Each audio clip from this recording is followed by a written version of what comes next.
सर्वप्रथम माझ्या संपूर्ण यूट्यूब फॅमिलीला मराठी नवीन वर्षाच्या आणि गुढीपाडव्याच्या हार्दिक शुभेच्छा। गुढीपाडव्यानिमित्त चला तर आपण आज बासुंदी बनवूया।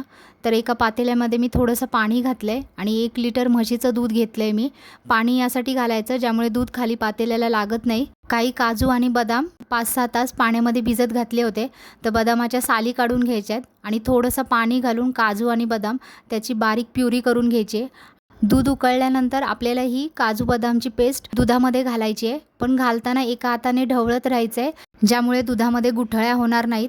आणि काजू बदामची पेस्ट घातल्यानंतर सतत ढवळत राहायचं आहे आणि दूध अर्ध आटलं की त्यानंतर मी याच्यात अर्धी वाटी साखर घातली आहे आणि पातेल्याला जे साईडला साई लागलेली असते ना ती सुद्धा सतत काढत राहायची आहे। दुधामध्ये मी केसर भिजत घातलं होतं तर ते सुद्धा घातलंय आणि सगळ्यात शेवटी वेलची पावडर घालायची आहे आणि पिस्त्याचे काप घातलेले आहेत आणि ही बासुंदी थंड करून घ्यायची आहे। तर ही बासुंदीची रेसिपी नक्की ट्राय करा, चॅनलला सबस्क्राईब करा।